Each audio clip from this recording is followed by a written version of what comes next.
Alhamdulillahilladzi hadana lihada wa ma kunna linahtadiya laula an hadana Allah. Asyhadu an la ilaha illallah wahdahu la syarika lah wa asyhadu anna Muhammadan abduhu wa rasuluh. Allahumma shalli wa sallim mubarik ala hadzal nabiyil karim nabiyina Muhammadin sallallahu alaihi wasallam wa ala alihi wa sahbihi wa man tabi'ahu ila yaumiddin. Amma ba'du fa ibadallah ittaqullah li anna Allah ta'ala yaqulu fi kitabihil aziz wa huwa astaqul qailin ya ayyuhalladzina amanu taqullaha haqqa tuqatih wa la tamutunna illa wa antum muslimun. Fa inna ahsanal hadits kitabullah wa khairal hadi hadi Muhammadin wa syarrul umur muhdatsatuha wa kullu muhdatsatin bid'ah wa kullu bid'atin dhalalah. Alhamdulillah, segala puji bagi Allah Subhanahu wa taala, Tuhan semesta alam yang telah memberikan kita nikmatul iman wal Islam wa sihatil badan, sehingga pada kesempatan pagi hari ini kita bisa kembali melaksanakan salah satu kewajiban kita, yaitu thalabil ilmin nafi'. Mudah-mudahan Allah Subhanahu wa taala memberikan ridho, mencatat segala aktivitas kita sebagai amal baik yang insyaallah akan mendapat balasan yang berlipat ganda dari Allah Subhanahu wa taala. Salawat dan salam mudah-mudahan terus tercurah ke pangkuan Rasulullah Muhammad sallallahu alaihi wasallam beserta seluruh keluarga beliau, sahabat, kerabat dan pengikutnya, serta kita semuanya umat beliau, umat dakwah ijabah yang senantiasa istiqamah, konsisten dalam menjalankan dan mengerjakan sunnah-sunnahnya hingga akhir masa nanti. Ibu bapak yang dimuliakan oleh Allah Subhanahu wa taala, kita kembali akan membahas kitab Tazkiyatun Nufus. Sudah siap ngaji ya? Udah siap ngaji. Kalau siap ngaji berarti siap semuanya. Udah selfie-selfie-nya udah? Foto-fotonya udah? Ya, kalau sudah berarti tinggal ngaji. Ya, foto-foto itu bagian daripada syukur nikmat kok ya. Mensyukur nikmat ya, sehat itu. Ya, kedua tadi diumumkan bahwa kalau masuk masjid itu sholat 2 rakaat. Tidak mesti harus niat tahiyatul masjid kok. Ibu niati sholat duha ketika masuk masjid itu juga masuk ke dalamnya include tahiyatul masjid. Imam Nawawi itu mengatakan sholat apapun yang dikerjakan pada saat masuk masjid itu sudah termasuk tahiyatul masjid. Saya yakin ibu ini, saya yakin ya, tapi nggak semuanya yakin. Pada jarang sholat duha sebenarnya kan. Nah, ya kan saya bilang nggak semuanya. Yang sudah melaksanakan jangan tersinggung dong. Ya, saya bilang nggak semuanya kok. Yang merasa sudah melaksanakan, alhamdulillah rajin gitu loh. Maksudnya, kalau yang belum bisa konsisten melaksanakan, minimal pas ngaji sholat duha masuk. Ya, saya mau sholat duha. Sholat duha itu sholat awabin, sholat orang-orang yang ingin kembali taubat kepada Allah. Kenapa sih penting? Ya kalau dosa kita itu diampuni oleh Allah, doa kita mustajab, rezeki kita lancar, begitu kan. Makanya kalau masuk misalnya pengen sholat duha saja. Pokoknya sholat 2 rakaat yang dikerjakan pada saat masuk masjid itu dapat pahalanya tahiyatul masjid, insyaallah begitu ya. Seperti itu.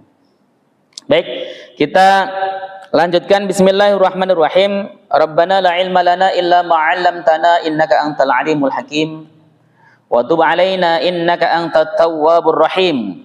Rabbana shrah lana sudurana wa yassir lana umurana wahlul 'uqdatam min alsinatina yafqahu aqwalana. Bismillahirrahmanirrahim. Wa qusiman nasu ila syakurin wa kafurin.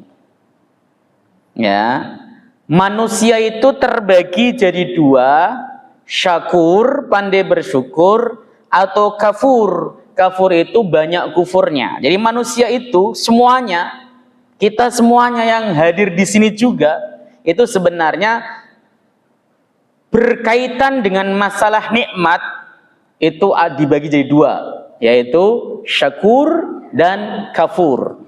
Kalau berkaitan dengan masalah keimanan, manusia itu ada mukmin, munafik dan kafir. Tetapi kalau dalam urusan dengan nikmat itu ada syakur, ada kafur. Jadi Manusia itu terbagi jadi dua. Ketika seseorang mendapatkan nikmat dari Allah Subhanahu wa taala, apakah dia termasuk abdan syakuron, hamba yang pandai bersyukur? Syakur itu kan termasuk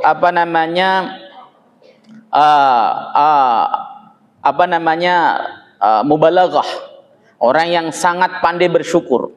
Jadi ketika kita mendapat nikmat, apakah kita hanya sekedar bisa syukuran, ataukah betul-betul kita bisa bersyukur beneran kepada Allah Subhanahu wa taala?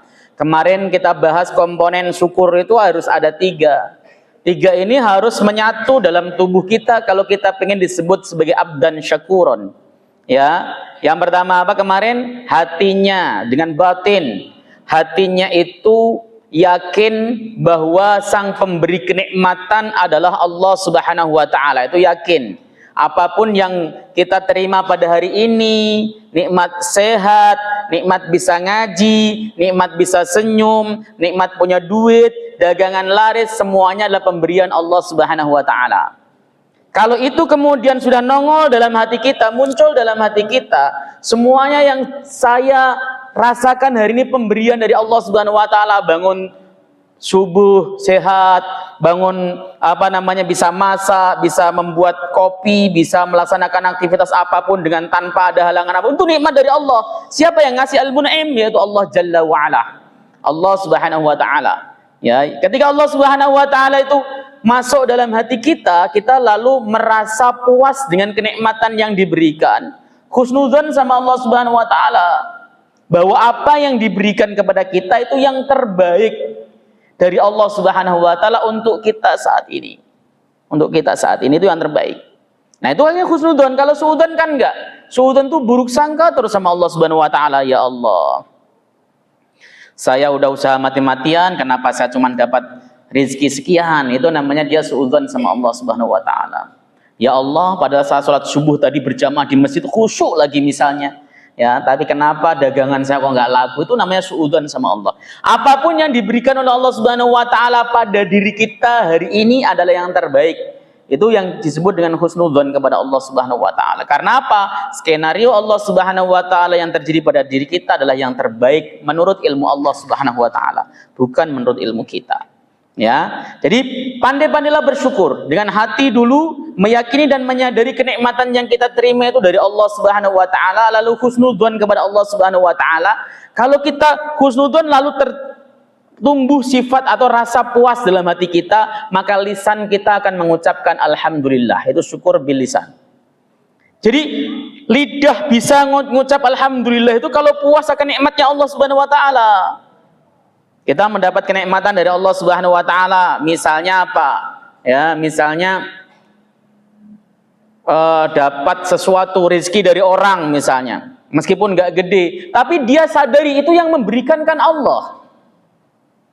Ya, yang memberi siapa? Allah Subhanahu wa taala. Yang menggerakkan hati orang tadi itu Allah Subhanahu wa taala. Ketika kita sadari itu pemberian Allah kepada kita itu luar biasa, skenario luar biasa, kita puas, lisan kita akan otomatis spontan mengucapkan alhamdulillah. Dari situ kemudian ada tuntutan. Manifestasi syukur sejati itu adalah ketika jawarih kita, anggota tubuh kita, arkan kita itu kita gunakan untuk ketaatan kepada Allah Subhanahu wa taala. Diberikan kenikmatan dalam bentuk uang, misalnya uangnya banyak, gunakan uang tersebut untuk taat kepada Allah Subhanahu wa taala. Taat itu bukan hanya sekedar membelanjakan hartanya untuk masjid, untuk pesantren, untuk anak yatim, bukan hanya itu. Tapi membelanjakan hartanya untuk diri sendiri juga bagian daripada taat kepada Allah. Makanya Pak, kalau Bapak punya duit, habis punya duit lalu kemudian dipakai untuk jajan dulu sebelum di-store ke istri, itu bagian daripada taat perintah sama Rasulullah SAW. Ya, kita itu ketika bekerja mendapat sesuatu lalu kita jajan dulu misalnya, masa orang kerja banting tulang makanya tempe tahu, ya gemeter lah begitu kan. Ya, makanya kadang-kadang perlu makan sate, jajan aja dulu gitu kan. Itu adalah hak untuk diri kita, ya tidak masalah. Ya, tapi jangan lupa kalau jajan sate di jalan bungkus begitu tuh yang bagus. Ya. Lah iya. Jadi satu suapan saja yang kita masukkan ke dalam perut keluarga kita itu kan sedekah, ya. Jadi jangan lupa. Bahkan sedekah yang terbaik itu mulai dari keluarga terdekat kita kepada keluarga kita. Ada sebuah riwayat Zainab, istri dari Abdullah bin Mas'ud radhiyallahu taala anhuma, beliau itu pengen menyedekahkan gelangnya kepada kaum fakir dan miskin. Ya, ketika Abdullah bin Mas'ud itu mengetahui, beliau mengatakan, orang yang paling berhak mendapat sedekahmu itu aku dan anak-anakmu. Kata Abdullah bin Mas'ud, kenapa? Karena kebetulan suaminya memang miskin, Abdullah bin Mas'ud. Lalu Zainab menghadap Nabi SAW dan Rasulullah mengatakan, betul apa kata suamimu? Dan beliau melanjutkan sabdanya, ibda biman ta'ul, mulailah dari keluargamu. Jadi sedekah itu mulai dari keluarga. Lah kalau memang apa yang kita punya itu adalah hanya cukup untuk keluarga saja, ya tidak masalah. Artinya kita ada skala prioritas. Ini yang harus kemudian disadari. Itu sebagai bentuk kesyukuran kita kepada Allah Subhanahu wa taala. Gunakan harta yang kita punya untuk mengabdi kepada Allah. Kan ketaatan itu sifatnya banyak. Bukan hanya sekedar ibadahnya yang mahdoh, sholat 5 waktu di masjid, misalnya sedekah, bangun masjid, bangun pesantren. Bukan hanya itu, ketaatan itu luas sekali.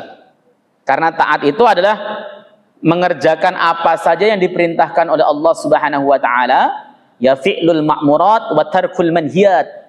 Menjalankan apa yang diperintahkan dan menjauhi apa yang dilarang. Itu adalah taat. Ini yang harus kemudian tumbuh kalau kita pengen disebut sebagai abdan syakuron, hamba yang pandai bersyukur.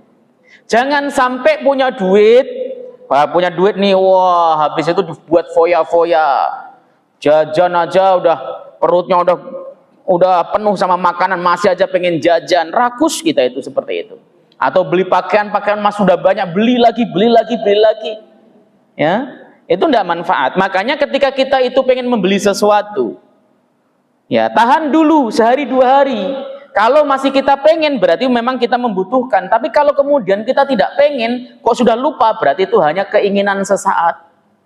Makanya Bu, kalau lagi nganggur itu jangan scroll TikTok. Ya. Godaan setan namanya TikTok itu adalah ayo klik keranjang kuning. Ya. Itu godaan dari setan yang namanya TikTok. Ya, yang membujuk orang untuk belanja. Ya, akibatnya apa? COD mulu, kerjanya COD mulu. Ya. Setiap hari COD. Oh, semuanya, pokoknya pinter Ibu kalau sudah COD. Kenapa? Karena memang sudah terkena racun TikTok. Ya. Jadi kalau kita bisa bersyukur dalam 3 komponen, hati, lisan, dan jawarih, maka kita termasuk hamba yang pandai bersyukur.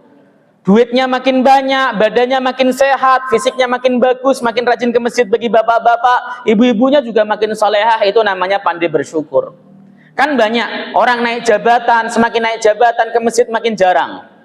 Ya, orang semakin naik jabatan, pulangnya semakin malam, subuh sudah nggak pernah sholat lagi, Jumatan sudah enggak, itu banyak. Makanya ujian dari Allah Subhanahu wa taala itu tidak melulu kesengsaraan. Kebahagiaan, waktu luang, rizki yang lapang, itu juga ujian dari Allah Subhanahu wa taala loh. Jangan salah. Kalau kita kadang-kadang sakit, wah saya diuji oleh Allah. Apakah ketika sehat kita nggak diuji sama Allah? Kesehatan itu juga ujian dari Allah Subhanahu wa taala. Apakah dengan kesehatan kita termasuk orang yang pandai bersyukur atau tidak? Bisa memanfaatkan kesehatan itu apa tidak? Itu ada penilaian dari Allah Subhanahu wa taala.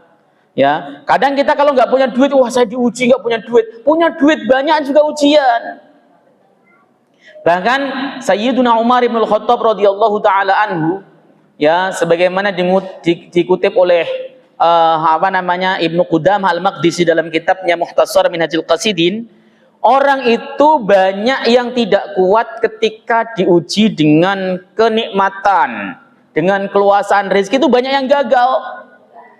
Diuji miskin, diuji nggak punya duit, diuji pengangguran, oh soleh itu.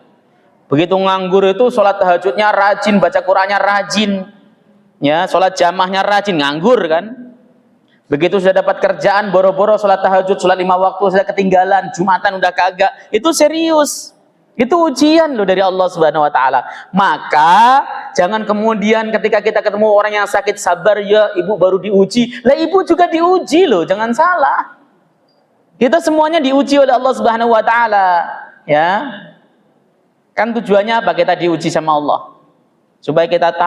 Supaya tahu mana yang lebih baik ya di antara kita. Alladzi khalaqal mauta wal hayata liyabluwakum ayyukum ahsanu amala. Itu seperti itu. Baik.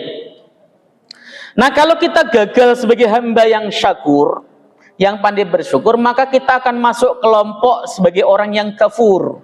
Orang yang kufur, sangat kufur nikmat. Ya tadi, orang dapat kenikmatan berupa rizkinya luas, ya gunakan untuk maksiat. Ya, punya duit banyak, minjemin tetangga tapi pakai bunga, itu kan rentenir kan banyak.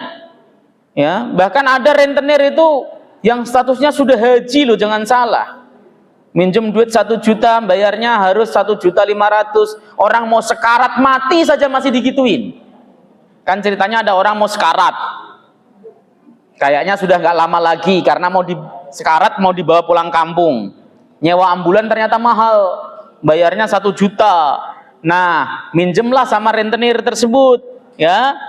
Rentenir ngomong, lo kan tahu kalau minjem di gue, katanya, ya 1 juta balik 1.500.000. Lo ada orang mau mati lo masih dipelorotin. Kayaknya dia nanti kalau mau mati itu suruh jalan sendiri ke kuburan, nggak ada yang ngurusin jenazahnya, ya. Jangan, itu namanya kufur nikmat. Kita diberikan nikmat oleh Allah rizki, itu kita suruh gunakan untuk jalan kebaikan. Bisa antum sedekahkan atau ibu-ibu sedekahkan kalau punya uang, atau pinjamkan. Meminjamkan uang itu di dalam konsep Islam masuk ke dalam kategori ta'awun, menolong. Innallaha fi aunil abdi madamal abdu fi auni akhih. Allah itu akan selalu menolong hambanya selagi hambanya menolong saudaranya. Menolong itu diantaranya memberikan pinjaman. Selagi uang kita masih dipinjam belum dibalikin, maka kita akan terus dapat pahala menolong orang tersebut. Begitu. Nggak usah risau dan kemudian kamu minjem sudah 1 tahun nggak dibalikin. Coba kalau kemudian dihitung, ini saya belikan ayam misalnya 500.000, saya belikan ayam, dia setiap hari bertelur begini. Nah, dalam 1 tahun sudah berapa telur ayam yang bisa saya jual? Itu memberikan hutang apa mau jadi rentenir ini kayak gini nih. Karena prinsip orang menghutang itu ta'awun.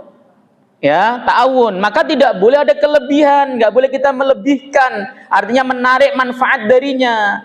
Kenapa? Karena orang yang sedang berhutang pada kita pasti membutuhkan. Ya, kalau kemudian orangnya berkata misalnya, Pak, saya pengen bayar utang tapi saya nggak punya duitnya, Masya Allah, saya pengen mohon maaf dan sebagainya. Apa sikap kita? Ada 2 kata Quran. Yang pertama, fa in kana dzu usratin fanadhiratun ila maisarah. Kalau dia memang orang yang nggak mampu, tunggu sampai dia mampu bayar. Tidak masalah, kalau memang lagi butuh ibu, pakai aja dulu, nanti kalau sudah punya baru balikin misalnya. Itu suruh nunggu, nah masalah itu jadi pahala. Tapi wa an tasaddaqu khairul lakum, kalau Anda sedekahkan itu bagus. Disedekahkan. Cuman persoalannya di Jakarta itu orang yang berhutang itu suka pura-pura lupa punya utang. Ayo, jangan-jangan yang manggut-manggut atau yang ketawa ini punya utang tapi pura-pura lupa nih. Kalau memang kita sudah punya, dahulukan bayar utang. Matlul ghani zulmun. Menunda-nunda hutangnya orang yang mampu, yang kaya, itu kezaliman. Ibu nih utang sama warung 10.000, ibu dapat punya duit 50.000. Kalau dibayar 10.000, itu masih sisa 40.000, tapi biasanya sayang. Ya, 10.000 lumayan buat jajan bakso, ntar aja lah hutang, akhirnya ditunda-tunda. Itu termasuk matlul ghani. Orang kaya menunda-nunda hutang itu kezaliman, jangan salah. Orang beginilah nanti kalau mati, ya, dia masih berhutang, itu masuk dalam sabda Nabi, ya, nafsul mu'min mu'allaqatun bidainihi. Ya, pribadi seorang mukmin, jiwa seorang mukmin itu digantungkan dengan hutangnya. Ya. Makanya Rasulullah tidak mau mensolati orang yang punya hutang tapi tidak mau membayar hutang. Kalau tidak mampu membayar hutang tidak apa-apa. Nanti Allah Subhanahu wa taala yang akan menyelesaikan hutangnya. Itu kan dikemukakan oleh Al-Imam Asyuti dalam sarah An-Nasainya, beliau mengatakan begitu ya. Jadi yang penting kalau memang kita punya hutang, ngomong sama yang bersangkutan, saya tahu saya punya hutang tapi saya belum mampu bayar Pak, dan sebagainya. Seperti itu. Nah, orang yang kemudian dilaporin begitu, tidak usah kemudian sampai marah-marah, karena kita sadar tahu, saya ketika memberikan hutang berarti kita berniat menolong, ta'awun. Jangan kemudian dipikir, seandainya duit ini saya buat bisnis sudah berapa Ustadz, itu ente mentalnya kan mental rentenir kalau begitu, ya. Jadi kita kalau punya uang, ada orang berhutang pada kita, ibu ada opsi, boleh memberikan hutang, boleh tidak. Memberikan hutang itu bukan kewajiban, nggak wajib. Yang wajib tuh bayar hutang. Kalau ngasih hutang nggak wajib. Wah, saya punya duit tapi saya punya kebutuhan lain. Yang kedua, saya nggak siap kalau kemudian nanti dia nggak bayar, saya takutnya ngamuk-ngamuk malah jadi musuhan. Ya sudah, bilang nggak bisa Bu, saya minjemin, nggak bisa, mohon maaf, cari yang lain. Tapi syariat menganjurkan kepada kita untuk membantu saudara kita sebisanya. Tapi kalau kita sudah memberikan hutang, dalam hati kita sudah ikhlasin lah. Kalau seandainya nggak balik dan sebagainya, ya sudah, begitu caranya ya. Nah, kalau kemudian kita menggunakan harta yang Allah berikan kepada kita dengan maksud-maksud yang tidak baik, dengan dikembangkan, dengan diinvestasikan dengan cara-cara yang tidak benar, yang bertentangan dengan syariat, kita gunakan untuk berbuat zalim, kita gunakan untuk hal-hal yang sifatnya diharamkan oleh Allah Subhanahu wa taala, maka kita termasuk orang yang kufur nikmat. Ibu punya duit, ya, malah buat nonton konser, itu kufur nikmat. Ya. Nonton konser, nonton apa kayak dangdut dan sebagainya itu bukan.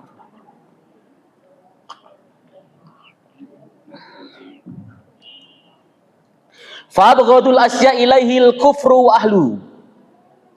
Sesuatu perkara yang paling dibenci oleh Allah Subhanahu wa taala adalah kekufuran dan ahlunya dan keluarganya dan pelakunya.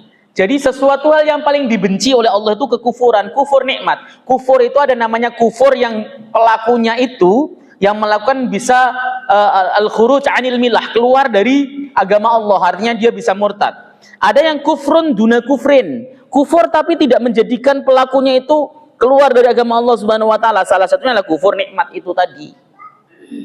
Diberikan kenikmatan, nikmat sehat, badannya sehat loh, tapi nggak pernah buat ibadah. Udah badannya sehat, dekat masjid, nggak pernah ibadah. Nah, ini yang kemudian disebut kufur nikmat. Ya, orang demikian inilah yang nanti ketika malaikat datang, malaikat maut ya, bukan malaikat rahmat, datang menginjak dadanya, baru dia berkata, faqala rabbi laula akhartani ila ajalin qarib fa asaddaq wa akum minas salihin. Tuhan, seandainya kau tunda saja ajalku sejenak, pastilah aku akan bersedekah dan aku termasuk orang yang saleh.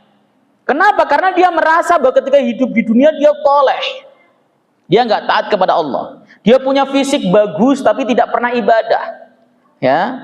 Dia punya kesempatan waktu luang tidak pernah ibadah. Nah, ini disebut dengan kufur nikmat.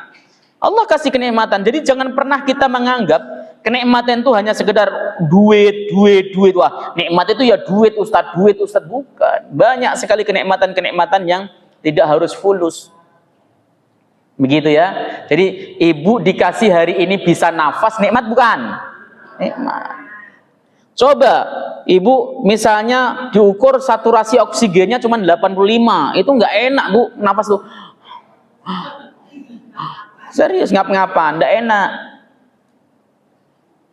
Ya, saya tuh pernah merasakan saturasi oksigen rendah begitu, nggak enak, udah kamu mau mati rasanya. Ya, rasanya udah kamu dijemput malaikat maut. Itu pas waktu nggak sengaja, sebenarnya antara nggak sengaja dan nggak sengaja. Saya itu kedorong masuk nyungsrep di sudut Hajar Aswad. Pas mau keluar itu nggak bisa nafas. Kayaknya itu di situ nggak ada oksigen kayaknya itu. Ya. Jadi saya sampai kepala sandangan ke atas gitu. minta tolong askar pakai bahasa Arab, nggak ditolongi pakai bahasa Inggris, nggak ditolongi, udah mau mati rasanya Bu. Untung ada yang nolong itu, habis nolong kemudian dipinggirkan ke pinggir, saya guyur badan saya pakai air zam-zam gitu, masih kayak mau mati gitu. Itu saturasi oksigennya betul-betul rendah tuh. Saya merasakan. Jadi saturasi oksigen itu nikmat, kalau kita bisa nafas plong itu nikmat. Makanya jangan kemudian dipikir bahwa orang nafas kan cuma gini doang. Iya, kalau memang normal ya nggak merasa nih. Kalau kita sudah nggak enak, ya itu nikmat. Ibu mending punya duit 1 juta, nafasnya lega, atau punya duit 10 juta, nafasnya ngap-ngapan. 1 juta tapi nafasnya lega, iyalah. Kalau nggak punya duit sama sekali ya kadang-kadang ngap-ngapan juga meskipun sehat ya. Iya, Masya Allah. Jadi perkara yang paling dimurkai oleh Allah Subhanahu wa Ta'ala itu adalah kufur dan pelakunya. Allah nggak suka. Ya. Wa habbul asya'i ilaihi asyukru wa ahluhu. Sesuatu yang paling dicintai oleh Allah Subhanahu wa Ta'ala itulah kesyukuran, syukur, dan para pelaku syukur. Itu dicintai oleh Allah Subhanahu wa Ta'ala. Tahu terima kasih kok. Syukur itu kan artinya terima kasih atas pemberian yang diberikan oleh Allah Subhanahu wa Ta'ala kepada kita. Bahkan seandainya hari ini Allah Subhanahu wa Ta'ala tidak ngasih kita rezeki, uang seperak pun nggak dikasih, kita tetap wajib bersyukur kok. Allah mewujudkan kita, nikmatul ijad. Kita diwujudkan oleh Allah, diciptakan di alam raya bisa untuk ibadah, ditakdirkan oleh Allah bisa sujud 5 waktu, ditakdirkan oleh Allah bisa ngaji seperti ini, itu kenikmatan. Berada di taman surga itu kenikmatan, kenikmatan yang tidak ternilai. Ya, karena banyak orang yang mungkin berharap pengen tetapi tidak bisa, gak ada kesempatan. Mungkin karena sibuk bekerja, mungkin karena urusan lain, mungkin karena sakit. Itu karena memang kita itu ditunjuk oleh Allah Subhanahu wa Ta'ala untuk melakukan hal-hal yang sifatnya baik tersebut. Maka kita pandai bersyukurlah. Inna qala ta'ala, Allah Subhanahu wa Ta'ala berfirman, inna hadainahu sabila imma syakiran wa imma kafuran. Kemudian kami, kata Allah, memberikan hidayah kepadanya, jalan, petunjuk jalan. Ada kalanya dia bersyukur atau ada kalanya dia kufur. Ketika kita diberikan oleh Allah petunjuk, dikasih Islam, dikasih keluarga sebagai keluarga yang Islam, ya apakah dia termasuk orang yang pandai bersyukur atau tidak? Karena banyak loh orang-orang yang kemudian Allah Subhanahu wa Ta'ala berikan dia itu kenikmatan. Misalnya dikasih kenikmatan keluarganya taat kepada Allah Subhanahu wa Ta'ala, dikasih kenikmatan rezeki bisa kuliah ke Amerika dan sebagainya, tetapi dia menjadi kufur nikmat. Banyak teman-teman yang kuliah di Amerika itu, kalau pas lagi di sana ada orang sholat, misalnya sholat, ngapain sholat? Ini Amerika. Jadi kalau sholat itu hanya di Indonesia sajalah ya, kata dia begitu. Itu namanya kufur nikmat. Harusnya ketika kita diberikan oleh Allah Subhanahu wa Ta'ala banyak kenikmatan, yang kita lakukan adalah mensyukurinya, tambah dekat kepada Allah. Tambah dekat. Karena manusia itu dhaif jiddan. Lemah sekali kita itu. Ya. Kita itu lemah. Kalau Allah Subhanahu wa Ta'ala mengambil satu kelemahan saja, nggak usah pakai yang sulit-sulit. Saraf di otak kita ada yang tersumbat saja, udah kita itu nggak bisa gerak, nggak bisa jalan.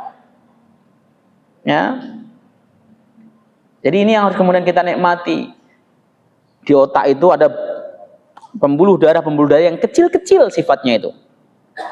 Ya. Kalau kemudian pecah itu bisa mati, bisa stroke. Padahal kecil pembuluh darah yang pecah. Ya. Kalau kemudian kita diberikan kesempatan oleh Allah hidup dengan badan sehat, ya gunakan dengan sebaik-baiknya. Untuk apa? Untuk ibadah kepada Allah. Karena sebenarnya tujuan penciptaan kita di alam raya itu cuma ada 2. Yang pertama, sebagai seorang hamba kita harus beribadah. Wa ma khalaqatul jinna wal insa illa liya'budun. Tidaklah aku ciptakan jin dan manusia kecuali hanya untuk ibadah. Jadi tugas kita sebagai seorang hamba ya ibadah. Jadi jangan kemudian merasa kalau kita suruh ibadah, lah kok ibadah mulu sih Ustadz, kan kita pengen seneng-seneng. Ya, Allah Subhanahu wa taala nyuruh ibadah kepada kita juga nggak diporsir. Sholat 5 waktu, sederhana sekali pelaksanaannya. Haji kalau Anda mampu, kaya, kalau nggak kaya nggak wajib. Sedekah kalau punya, kalau enggak ya nggak wajib. Zakat maksudnya.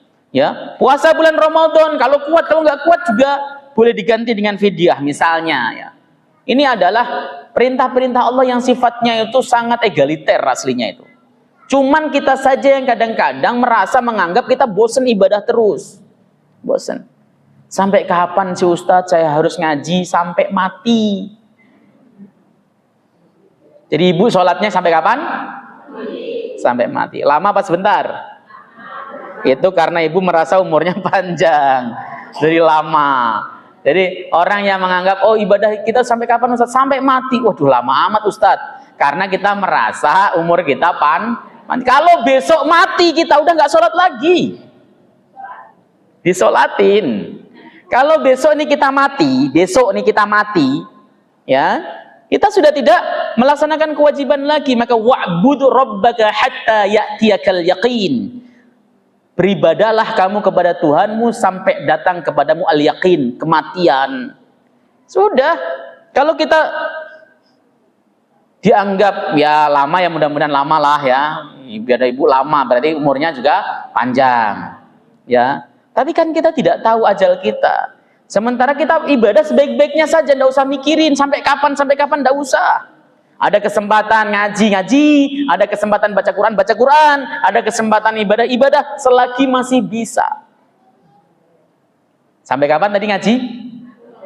Sampai mati. Kalau belum mati jangan berhenti ngaji. Ya begitulah. Saya itu punya pengajian ibu-ibu juga di Bekasi. Satu berangkat semuanya, berangkat duluan. Tapi saya bangga, orangnya rajin ngaji semuanya, solehah. Ya. Jadi ada nenek-nenek yang usianya tak tanya sudah 80 lebih, doakan siapa Ustadz ya, selalu setiap ngaji begitu doakan. Suatu hari kok nggak ada orangnya, teman berikutnya nggak ketemu lagi. Saya sebenarnya nenek tersebut udah meninggal Pak Ustadz nggak tahu lah, nggak ada yang ngasih tahu. Ya, artinya apa sih? Artinya sebenarnya ibadah itu sebentar, dan kita tidak dituntut lebih kok. Hanya yang diajarkan, dianjurkan, diperintahkan, diteladankan oleh sahibus syariah Allah wa rasuluhu. Sederhana kan? Ibadah itu sederhana, enggak usah aneh-aneh. Begitu. Baik. Wa qala ta'ala, Allah berfirman, wa idz ta'adzana rabbukum la in syakartum la azidannakum wa la in kafartum inna 'adzabi lasyadid. Dan ketika Tuhanmu memberikan izin kepada kalian semuanya, ya, maksudnya menahbiskan, jika kalian pandai bersyukur, la azidannakum, pastilah akan aku tambah kepada kalian, maksudnya nikmatnya, yang ditambah itu nikmatnya. Ini adalah bentuk garansi dan kepastian dari Allah Subhanahu wa taala. Allah memberikan garansi wujud kepastian, la azidannakum. Kalau kita belajar bahasa Arab itu lamnya itu lam taukid, ya. Kemudian masuk kepada fi'il mudhari' yang nunnya dan nun taukid sakilah. Jadi ada dua kalimat taukid di sana menunjukkan bahwa Allah menggaransikan dengan sangat, kalau Anda pandai bersyukur, maka akan aku tambah nikmatku. Dengan tanpa batasan. Berapa tambahnya? Apakah 5%, 10%? Dengan tanpa batasan. Tergantung bagaimana dahsyatnya syukur kita. Makanya kalau kita hayati, kenapa Rasulullah mengatakan afdhalu dzikri la ilaha illallah wa afdhalu du'a alhamdulillah. Utama-utamanya zikir adalah la ilaha illallah, sementara utama-utamanya doa itu alhamdulillah. Alhamdulillah itu artinya segala puji bagi Allah. Mana doanya? Tidak ada doa di sana. Wong khobariyah kok itu. Ya. Kenapa kemudian Rasul mengatakan afdhalud du'a alhamdulillah? Karena dengan tanpa meminta sekalipun, kalau kita syukurnya bagus, Allah akan memberi kepada apa yang kenikmatan-kenikmatan yang telah kita terima. Tidak usah minta sekalipun, seandainya kita pandai bersyukur, maka Allah Subhanahu wa taala akan memberikan kenikmatan yang ada pada diri kita dan menjadi kebutuhan kita. Begitu. Jadi syukurnya ditambah. Sering memuji Allah ketika dapat nikmat, alhamdulillah. Ya. Kemudian ketika selesai makan, alhamdulillah. Alhamdulillahnya, tapi alhamdulillah yang betul-betul berseri terpancar. Jangan kemudian makan nasi goreng lalu kemudian alhamdulillah sambil cemberut, itu bukan alhamdulillah. Ya. Ini dihayati betul. Termasuk hal yang banyak orang-orang kufur itu adalah kufur terhadap pasangannya. Dan kebanyakan orang yang tidak pandai bersyukur kepada pasangannya itu perempuan. Ya jangan protes sama saya lah. Ya. Nabi itu ketika menyebutkan mayoritas penduduk neraka itu perempuan, alasannya adalah karena mereka tidak pandai bersyukur kepada suaminya. Itu serius. Allah Subhanahu wa taala ketika ngasih pasangan kepada ibu-ibu bapak semuanya ini, ngasih pasangan yang tentu tidak sempurna. Nggak ada manusia sempurna, nggak ada. Kalau kemudian kita memiliki target dalam benak kita sempurna, kita akan kecewa terus. Maka kenapa orang-orang itu kebanyakan kemudian dia merasa stres, aduh gimana ya Ustadz, saya itu dulu ketika sebelum menikah berharap agar istri saya itu sebelum berangkat kerja masakin makanan udah tersiap, ada susu, makanan dan sebagainya, baju udah setrika rapi, tinggal saya pakai berangkat salim, indah rasanya Ustadz. Begitu pulang ke rumah, masuk ke rumah, pulang kerja udah disambut dengan ceria, dengan salim, ya. Kemudian dilepaskan bajunya, disiapkan air hangat untuk mandi, luar biasa bayangan. Ternyata dapat istri yang tidak begitu. Pulang kerja, istrinya masih dasteran, boro-boro menglepasin sepatu dan sebagainya, tidak pernah lah ibaratnya itu.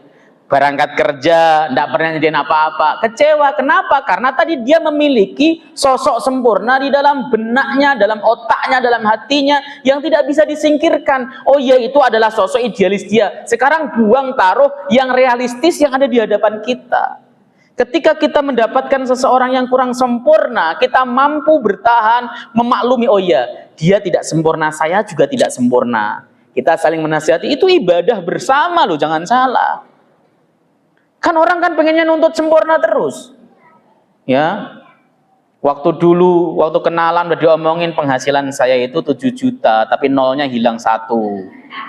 700.000 berarti kan, misalnya.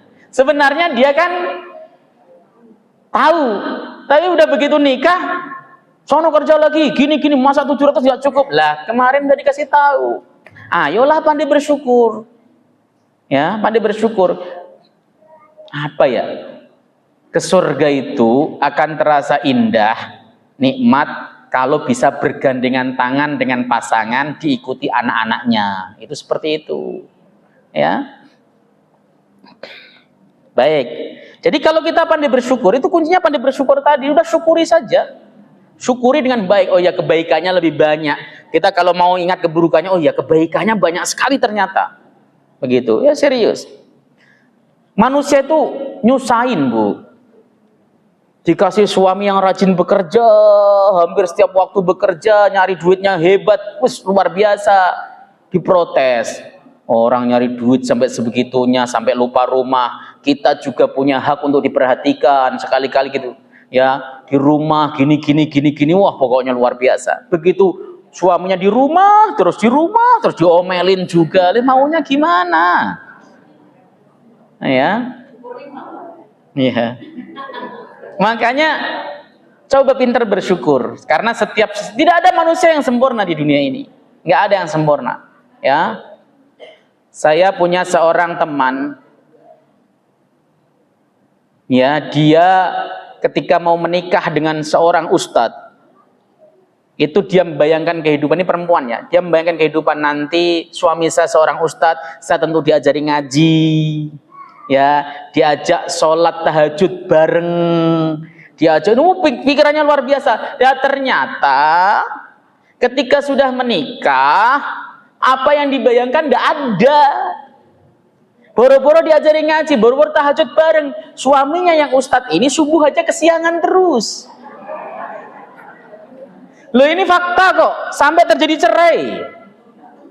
Ya saya itu kan mencoba memfasilitasi luar biasa itu, sampai terjadi cerai. Kenapa? Ya karena gara-gara itu, masing-masing punya benak bahwa sosok yang diidamkan itu sempurna. Jangan salah. Makanya kalau kemudian ibu punya mantu dan sebagainya bukan ustadz, itu bukan jelek, itu pilihan terbaik dari Allah Subhanahu wa taala untuk itu. Yang jadi ustadz belum tentu kemudian dia sebaik mantu ibu. Begitu loh cara mikirnya. Kan orang tuh, saya pengen dapat mantu guru ngaji, ustadz dan sebagainya. Belum tentu ustadz baik itu. Tadi subuhnya kesiangan. Ya.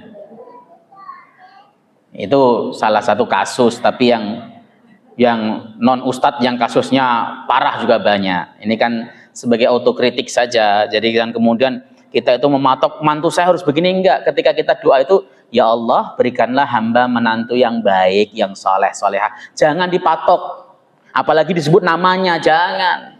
Kita tidak tahu apakah itu baik apa tidak kok ya. Yang tahu akibahnya itu hanya Allah Subhanahu wa taala. Wala in kafartum inna adzabi lasyadid. Apabila kalian semuanya kufur nikmat, sesungguhnya azabku sangat pedih. Ini yang menunjukkan kufur nikmat itu haram. Kenapa? Karena diancam oleh Allah azab yang pedih. Kalau kita kufur nikmat, azab Allah Subhanahu wa taala itu pedih. Enggak pandai bersyukur. Ya, azab itu bisa nanti di akhirat atau bisa kita dapati di dunia. Ya, seperti itu. Fa'allaka subhanahu al-mazida bisyukri. Allah Subhanahu wa taala menggantungkan, menghubungkan tambahan kenikmatan dengan syukur. Itu jelas. Wal mazidu minhu la nihayatalah kama la nihayata li syukri. Tambahan dari Allah itu tidak ada batasnya, tak terhingga. Ya, dan sebagaimana tidak terhingganya kesyukuran kita kepada Allah Subhanahu wa taala. Jadi syukur itu tidak ada batasnya, ya, tidak ada nihayahnya. Maka balasan yang akan diterima oleh orang yang pandai bersyukur itu juga tidak ada nihayahnya. Dan itu semua digantungkan oleh Allah dengan kesyukuran kita. Tambahnya kenikmatan, misalnya contoh, hari ini Bu dikasih nikmat sehat. Walaupun saya tahulah kalau umur di atas 50 tahun sehat benar 50%, 100% itu enggak. Karena saya udah ngerasain, saya itu merasa badan saya itu nggak pernah sefit waktu umur masih 30-an. Ya, sudah mulai merasa kalau bangun tidur itu merasa kerengkek masih linu-linu dan sebagainya. Tidur sehari itu kadang-kadang merasa kurang. Ya, ada saja pokoknya keluhannya. Tapi itu kan sehat, masih mending ya, dibanding dengan misalnya orang yang harus di rumah sakit. Kita sehat, kita syukuri saja nikmat tersebut dengan baik, gunakan dengan baik. Yang disebut syukur itu bukan hanya bacaan alhamdulillah saja tadi, gunakan untuk ketaatan, jaga kenikmatan dengan sebaik-baiknya. Olahraga, rajin jalan. Subuh-subuh ibu jangan tidur, rajin jalan, muter-muter gitu kan. Muter. Jalan kaki, nggak usah lari-larian. Jalan kaki, ya, nggak usah lama-lama, setengah jam saja, mondar-mandir setengah jam. Itu serius aktif. Nanti insya Allah itu kan sebagai bentuk tanda syukur kita kepada Allah. Kita dikasih fisik kok. Biar jantung ibu sehat. Ya, fisik boleh menua tapi jantung tetap prima. Itu ikhtiar panjang umur. Seperti itu. Ya. Bisa nggak kemudian umur kita diperpanjang oleh Allah? Bisa. Yang tidak bisa diperpanjang itu kalau ajal sudah sampai. Kalau umur tuh bisa diperpanjang. Wong Allah, Rasulullah mengatakan siapapun orangnya yang pengin dipanjangkan umurnya dan diberikan keluasan rezekinya, maka hendaklah dia menyambung tali silaturahim. Itu kan artinya umur bisa dipanjangkan. Ya, yang tidak bisa diundur, ditunda itu ajal. Manusia itu memiliki apa ya? Memiliki andil di dalam memperpanjang umur. Kalau nggak percaya, antum naik motor kecepatan 100 km per jam, nggak usah pakai rem di Jalan Rawamangun, nggak usah pakai helm. Ya, artinya apa? Manusia kan punya andil. Yang nggak bisa ditunda itu idza jaa ajaluha, kalau ajalnya sudah datang. Ya, kalau kita punya umur, rajin silaturahim, itu memperpanjang umur. Kenapa Pak memperpanjang umur secara psikologi? Orang yang rajin silaturahim itu gembira, bahagia. Gembira dan bahagia itu bisa memperpanjang umur. Coba kalau ibu itu merengut terus, ngambek terus, ya marah-marah tuh, itu cepat mati biasanya.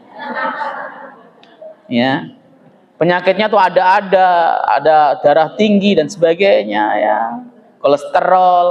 Ya, jangan marah-marah, gembira aja. Saya kemarin dapat cerita ya, dari mana ya? Saya dari Facebook kayaknya tuh. Ada seorang perempuan di Taiwan apa di Cina, dia itu mengidap gagal ginjal kronis.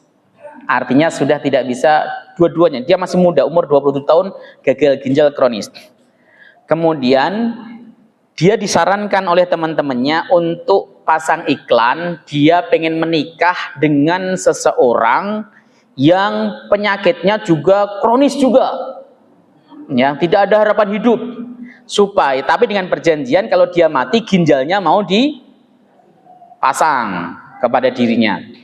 Pasanglah iklan, dia dapat pemuda umur 27 tahun juga yang dia kena kanker sumsum apa tulang itu. Nah, pokoknya begitu, dia akan kena kanker itu. Nah, dokter memprediksi dua-duanya umurnya nggak lama kalau tidak segera transplantasi ginjal ataupun cangkok sumsum. Itu ceritanya. Keduanya menikah. Si laki-laki tadi berkata, ini kisah nyata loh, kisah nyata. Si laki-laki tadi berkata, kalau saya nanti mati, silahkan ginjalku pakai, tapi tolong rawat kedua orang tuaku. Deal, akhirnya kemudian nikah. Ketika nikah mereka gembira, mereka kemudian merasakan ternyata mereka saling mencintai dengan tulus. Ya, istrinya tersebut yang gagal ginjal, cuci darah dianterin, suaminya kemudian ketika ke rumah sakit untuk memeriksakan kankernya dianterin, kemudian dia berjualan bunga sambil galang donasi ceritanya. Terus begitu. Nah, qadarullah dalam beberapa tahun ginjal si anak tadi itu ternyata tuh sudah tidak butuh transplantasi lagi. Nggak butuh, dia nggak butuh cangkok ginjal, dia fungsi ginjalnya naik sendiri, sehat tanpa cuci darah. Duit yang ada dikumpulkan tersebut itu jumlahnya sekitar 500 miliar dapatnya donasi, dibuat cangkok sumsum, ya, dan berhasil. Nah, keduanya kemudian hidup sampai tua. Para profesor pada bingung, kok bisa cara begitu? Oh, ternyata kebahagiaan itu bisa membuat imun naik, membuat tubuh menjadi semakin sehat. Maka bahagia terus, Bu. Percuma cantik kalau cemberut mulu. Ya. Makanya yang penting bahagia, tersenyum, bahagia, gembira, gitu caranya. Ya. Jam berapa, Mas? Oke. Waqad waqafallahu subhanahu wa ta'ala katsiran minal jazaa' 'alal masyiati. Ka qaulihi ta'ala, Allah Subhanahu wa ta'ala di dalam banyak ayat ya, itu menggantungkan balasan jaza itu atas masyiah Allah, kehendak Allah. Pokoknya Allah akan memberikan balasan ini kepada siapapun yang dikehendaki. Ya. Allah itu di dalam banyak ayat menyebutkan seperti firman Allah, fasaufa yughnikumullahu min fadlihi insya. Kelak Allah akan memberikan kekayaan kepada kalian semua dari anugerahnya insya kalau Allah menghendaki. Jadi jaza untuk memberikan kekayaan ini bagi siapapun yang dikehendaki Allah. Ini tidak jelas. Apakah kita dikehendaki atau tidak itu tidak tahu. Contoh nih. Nah, di dalam Quran itu yang menjanjikan ampunan misalnya. Qul ya ibadiyalladzina asrafu la taqnatu min rahmatillah fa innallaha yaghfiru dzunuba jami'a. Terus apa ya? Saya lupa. Pokoknya ada lima yasha, bagi siapapun yang dikehendakinya. Kalau siapapun yang dikehendakinya, kan kita tidak tahu apakah kita dikehendaki oleh Allah Subhanahu wa taala apa tidak. Ya. Kan kita tidak tahu. Contoh nih, innallaha la yaghfiru ayyushraka bihi wa yaghfiru ma duna dzalika liman yasha. Allah tidak akan mengampuni apabila dia disebutkan dengan suatu apapun, dan Allah akan mengampuni dosa selain syirik bagi siapa yang dikehendakinya. Persoalannya, apakah kita termasuk siapa yang dikehendakinya itu atau tidak? Kan ini maksudnya tidak mutlak. Enggak semua orang mendapatkan ini maksudnya ya. Contoh, wa yaghfiru liman yasha, Allah Subhanahu wa taala mengampuni siapapun yang dikehendakinya. Ya tadi balasan jawaban kita, apakah kita termasuk yang dikehendaki atau tidak, kita tidak tahu. Karena itu dalam ilmunya Allah Subhanahu wa taala. Wa yatubullahu liman yasha dan ala man yasha, dan Allah akan menerima taubat siapapun yang dikehendakinya. Tapi untuk orang syukur, Allah mengatakan wasanajzi syakirin, dan akan aku balas mereka dengan pahala bagi siapa orang-orang yang pandai bersyukur. Jadi orang-orang yang pandai bersyukur siapapun dia, itu akan diberikan balasan oleh Allah Subhanahu wa taala. Dimutlakkan. Anda pandai bersyukur pasti dapat balasan. Kalau kita mengharapkan jazanya Allah yang sifatnya dita'alluqkan dengan masyiahnya, kehendaknya, maka kita sulit untuk mendapatkan karena kita belum tentu masuk dalam wilayah itu. Ya, seperti itu. Wallahu ta'ala alam bissawab. Silakan kalau ada muskil.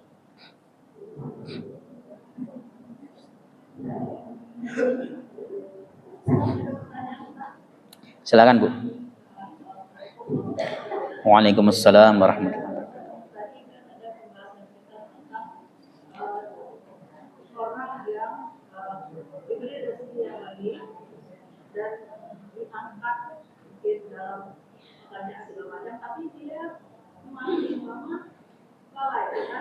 Ibadahnya itu rezeki yang di rumah itu yang didapat itu maka bersama keluarganya. Itu pertama. Yang kedua, seperti yang saya katakan tadi, ada seseorang berharap dia akan diajarkan di dalam sesuatu oleh pasangannya.